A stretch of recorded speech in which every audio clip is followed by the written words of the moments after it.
Hello বন্ধুরা, আজ আমরা দেখব ড্রাগন ফুলের কীভাবে কৃত্রিম পরাগায়ন করতে হয়। আমরা জানি ড্রাগন ফুল সন্ধেবেলা থেকে ফোটা শুরু হয় এবং ভোরবেলার দিকে নেতিয়ে যায়।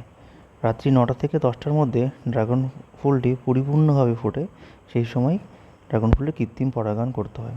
ড্রাগন ফুলটি রাত্রেবেলা ফোটের জন্য তেমন পোকা দেখা যায় না, তো সেই জন্য পোকামাকড়ের মাধ্যমে পরাগায়ন সম্ভব হয় না। ড্রাগন ফুলের যদি পরাগায়ন না করা হয় তাহলে সেই ফুলটি নষ্ট হয়ে যেতে পারে এবং সেই ফুলে ফল নাও আসতে পারে। তাই আমরা ড্রাগন ফুলের কৃত্রিম পরাগায়ন করে দেবো নিজে থেকেই। তো ড্রাগন ফুলের মধ্যে আমরা দুটি অংশ দেখতে পাচ্ছি, একটি হচ্ছে পুংকেশর চক্র, একটি হচ্ছে গর্ভকেশর চক্র। আমরা পুংকেশর চক্র থেকে পরাগ রেণু নিয়ে গর্ভকেশর চক্রের মধ্যে দেবো। তো চলো দেখা যাক কীভাবে আমরা করি। এই জন্য আমাদের একটা ব্রাশ লাগবে বা তুলি লাগবে। সেই তুলি দিয়ে আমরা পুংকেশর চক্র থেকে রেণু নিয়ে ব্রাশের মাধ্যমে, এই যে দেখুন ব্রাশের মধ্যে রেণু, সেই রেণু নিয়ে আমরা গর্ভকেশর চক্রের মধ্যে দেব।